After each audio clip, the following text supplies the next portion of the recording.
Hello, welcome back to the reading of the poem of the Man God, written by Maria Valtorta, Volume 4, Chapter 422. Martyrdom for Love is Absolution. 27th April 1946. From the tops of the last risings of the ground, which cannot be called hills, as their height is so minimal, a large stretch of the Mediterranean coast appears. It is limited to the north by the Carmel promontory, while to the south it stretches freely as far as human eyes can see. A placid, almost straight coast with behind it a fertile plain interrupted by slight undulations of the ground. Coast towns are visible, with their white houses situated between the green of the country and the blue of the sea, which is placid and serene, a bright blue reflecting the pure azure of the sky. Caesarea is a little to the north of the place where the apostles are with Jesus, and with some disciples, whom they probably met in the villages they passed through, in the evening or at dawn. It is now later than daybreak and dawn, although it is very early in the morning.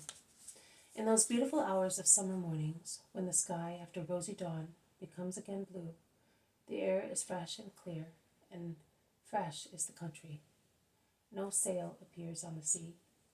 They are the pure hours of the day, when fresh flowers begin to open, and the dew, drying in the early sun, exhales the sweet smells of herbs, bestowing freshness and perfume on the light breath of the morning breeze, which moves the leaves on stems just lightly and barely ripples the smooth expanse of the sea.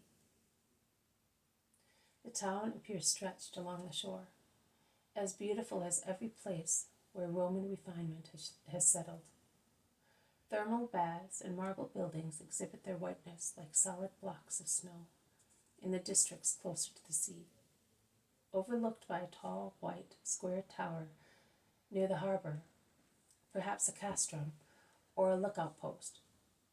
Then there are the more modest little suburban houses in Jewish style, and everywhere there are green pergola, roof gardens built more or less splendidly on the flat roofs of houses, and tall trees growing everywhere. The apostles admire the view, resting in the shade of a group of plane trees almost on the top of the hill. "The sight of this immensity lightens one's heart," exclaims Philip. "And you seem to be already feeling all the coolness of those beautiful blue waters," says Peter. "True, after so much dust, stones, thorns. Look, what a marvel!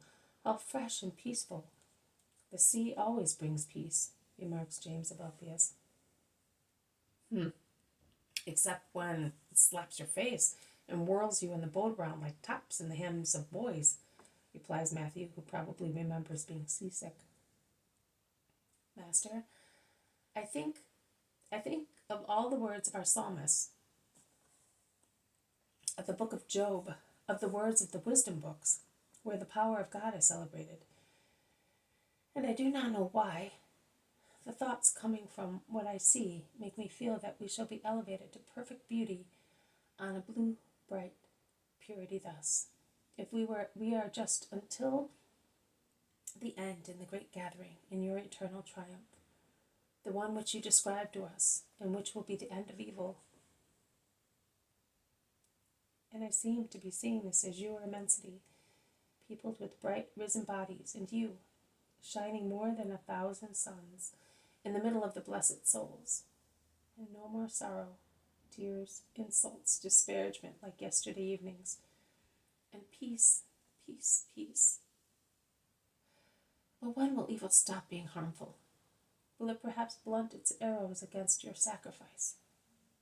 Will it be convinced that it has been beaten?" asks John, who at first was smiling, and now is depressed. "Never. It will always think that it is triumphant, notwithstanding all the contradictions of the just. And my sacrifice will not blunt its arrows, but the hour will come, the final hour, when evil will be defeated, and in a beauty even more infinite than that foreseen by your Spirit, the chosen ones will be the only people, the eternal, holy, true people of the true God. And shall we all be there? Asked the apostles. Yes, all. And what about us? Asked the already large group of the disciples. You will all be there too. All the ones present, or all those who are your disciples? We are many now, notwithstanding those who parted from us. And you will be more and more. But not everyone will be faithful until the end. But many will be with me in paradise. Some will have their reward after expiation. Some immediately after their death. But the reward will be such that, as you forget the earth and its sorrows, so will you forget purgatory with its penitential longing for love. Master, you told us that we will suffer persecutions and martyrdom. They may capture and kill us before we have time to repent, or our weakness will prevent us from being resigned to violent death. So, asks Nicholas of Antioch, who is among the disciples, do not believe that. Owing to your human weakness, you could not suffer martyrdom with resignation. With supernatural assistance will be instilled by the Lord into the great spirits who must bear witness to the Lord. Which? Insensibility, perhaps? No, Nicholas. Perfect love. They will achieve such complete love that torture, accusations, separations from relatives, from life, from everything, will no longer be depressing matters. On the contrary, they will become the base to rise to heaven, to receive it, to see it, and therefore to stretch arms and hearts towards tortures in order to go where their hearts already are, to heaven. One who dies thus will be much forgiven, says an old disciple whose name I do not know. Not much, but completely forgiven, Papias, because love is absolution, and sacrifice is absolution, and heroic confession of faith is absolution. You can thus see that martyrs will have treble purification. Oh, then, I have sinned much, Master, and I have followed these disciples to be forgiven, and yesterday you forgave me, and because of that you were insulted by those who do not forgive and are guilty. I think that your forgiveness is valid, but for my long years of sin, give me the absolution of martyrdom. You are asking for a great deal, man. Not as much as I have to give to have the beatitude which John of Zebedee has described, and you have confirmed. I implore you, Lord, let me die for you, for your doctrine. You are asking for very much, man. The life of man is in the hands of my Father. But every prayer of yours is heard, as every judgment of yours is heard. Ask the Eternal Father that forgiveness for me.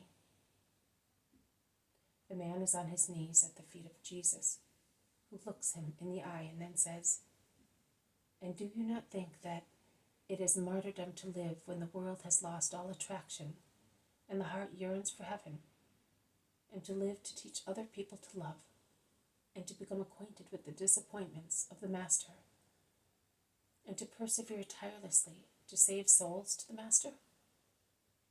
Always do the will of God, even if your own should appear to you to be more heroic. And you will be holy. But here are your companions coming with supplies. Let us set out to arrive in town before the torrid hours. And he sets out first down the light descent that soon arrives at the plain marked by the white ribbon of the road, leading to Caesarea on the sea. This has been a reading from the Poem of the Man God, written by Maria Valtorta, Volume 4, Chapter 422. Martyrdom for love is absolution. Thank you for listening. I will see you tomorrow. May God bless you, and may peace be with you.